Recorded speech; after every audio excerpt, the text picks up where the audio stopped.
Good day everyone! Magluluto tayo ng sikat na pansit sa aming probinsya. Ang pansit kabagan at ang pansit batil patong na maraming gulay. Kung sa mga pansiteria sa Cagayan ay maraming pork toppings, sa akin naman ay maraming gulay. Healthy living po tayo ngayon. Ito ang mga sangkap. Mickey kabagan, pinapadala ko pa yan sa LBC. Joke lang.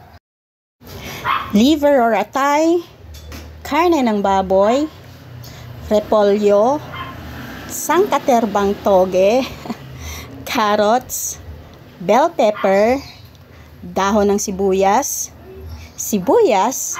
at bawang, itlog, toyo, paminta, at seasonings. Kapag handa na ang lahat ng mga ingredients, umpisahan ng igisa ang bawang at sibuyas.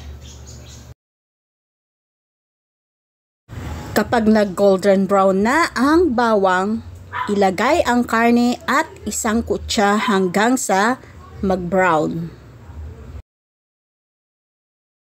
Igilid sa kawali ang ginisang bawang at sibuyas at karne at saka ilagay ang atay or liver. Ihalo hanggang sa mag-brown, saka lagyan ng paminta. Ituloy ang paghalo hanggang sa lumabas ang katas ng atay. Ibig sabihin, luto na ang atay.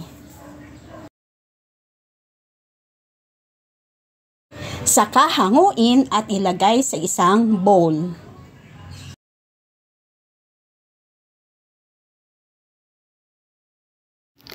Kailangan tanggalin or hanguin ang liver pagkatapos ito ay maluto para maiwasan na ma-overcook ito or magiging gummy.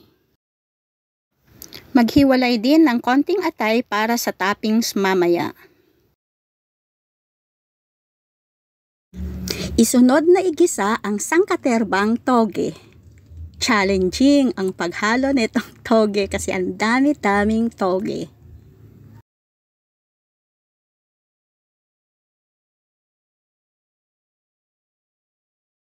Saka lagyan ng toyo.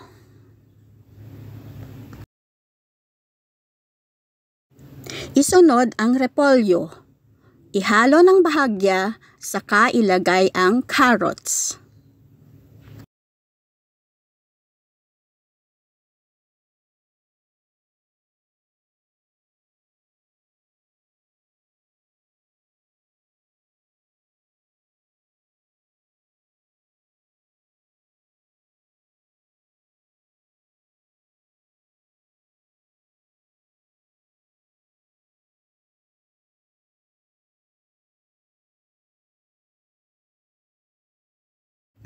Ilagay ang bell pepper. Stir for 1 minute.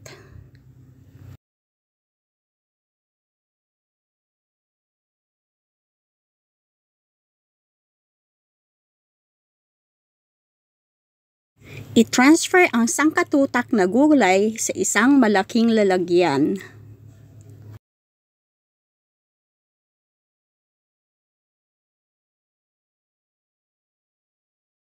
Etong kawali pa rin ang paglulutuan ng Mickey mamaya.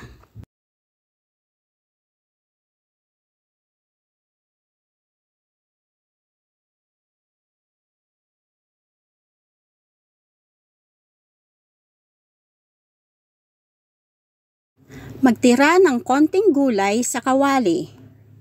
Ibuhos ang sabaw ng karne na pinagkuluan.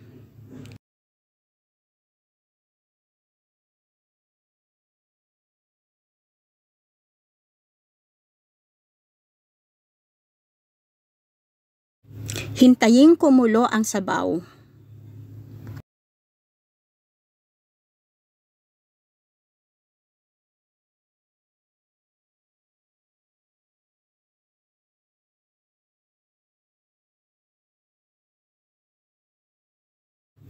Ihanda ang mga itlog.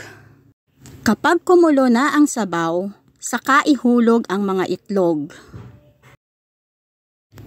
Kapag lumutang na ang mga itlog, tanggalin at iset aside. Ito ang nilalagay or ipapatong sa ating pansit batil patong kapag isi-serve. Ang magandang luto ng poached egg ay hindi basag ang egg yolk. Kaya dahan-dahan sa paglagay ng itlog or paghulog ng itlog sa sabaw. Ganito ang magandang luto ng itlog. Buo ang egg yolk. Mas maganda kung kulong-kulo ang sabaw para buo ang itlog na maluto. Tapos tanggalin isa-isa ang mga itlog.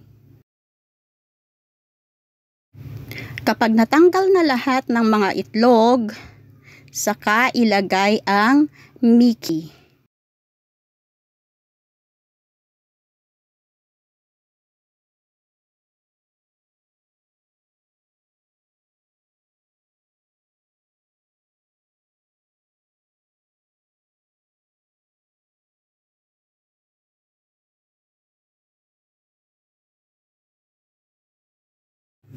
Lutuin ang Mickey for 10 minutes or kapag ito ay lumutang na.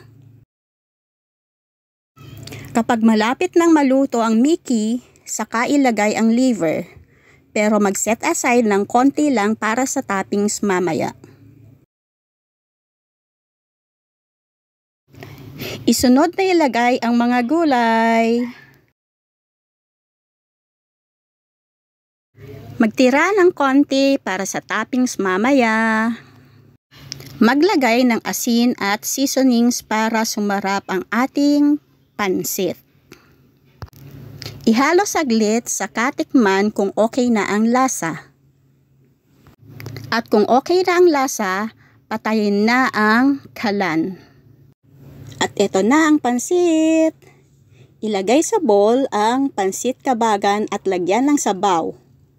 Ipatong ang itlog at saka ang dahon ng sibuyas. Dapat itlog pugo ang ilalagay dyan, kaso lang wala akong nabiling itlog ng pugo. At para naman sa pansit batil patong, ilagay sa pinggan ang pansit na walang sabaw at ipatong ang itlog, lagyan ng dahon ng sibuyas at yung atay. Ganito nga pala ang paggawa ng sabaw ng pansit kabagan. Magpakulo ng sabaw ng pansit, saka ihulog ang itlog at ihalo hanggang sa ito ay maluto. Ilagay sa bowl at patungan ng dahon ng sibuyas at ng itlog. At ito ang aking version ng pagluto ng pansit kabagan at pansit batil patong with so many veggies. Enjoy pansiting, IST eating. Thanks for watching. Stay safe.